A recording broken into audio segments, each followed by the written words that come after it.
Good morning, everybody. Lee Brower here, and welcome to this week's edition of Meaningful Monday. I am grateful to be here, and I am glad to be here. What is the you that makes you you? Is the you that makes you you, does it come from your future? Or is the you that makes you you come from your past? Would you agree with me that the you that makes you you really comes from your past?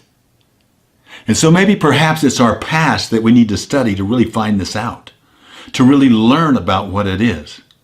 And learners are the ones that learn the most, learning how to learn from it. Imagine if each day, at the end of the day, you asked yourself, what did I learn today that I can take and use tomorrow?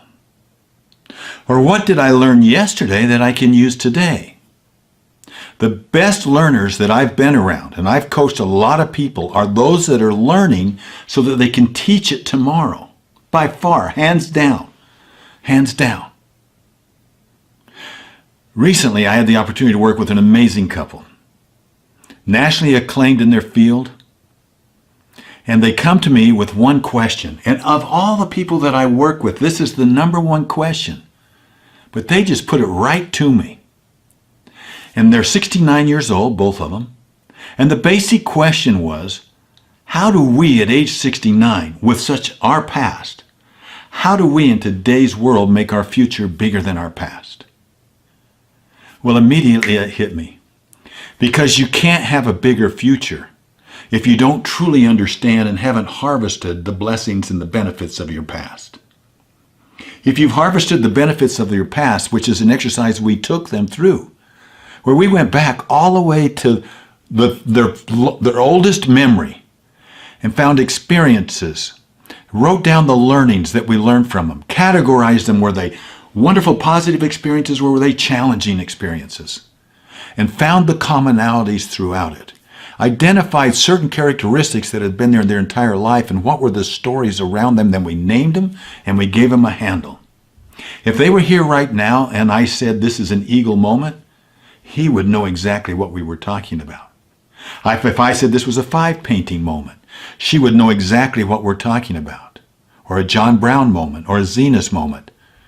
They know exactly what we're talking about. And as they share that with their team members, as they share that with their family, they're able to communicate this learning, these messages with all of the emotion and communicate it in just a few words. And what that does for the other people, it allows them to make better decisions. Because if they know that this is a John Brown moment, or they know this is a 5 painting moment, then they know that this is the experience and this is how to deal with it because of the learnings that they've had previously. So going back to their question was, how do we make our future greater than our past? Well, it begins by honoring your past. And if you identify those common characteristics, I want you to think about it in terms of exponential growth. You've all heard the story of where you take a piece of paper and fold it in half. If you could fold it in half 10 times, how thick would it be? If you could. You can't, but if you could. Just a regular piece of paper. The thickness in my hand. If I could do it 16 times, it would be this tall, almost as tall as me. If I could do it 26 times, it would be taller than the Matterhorn.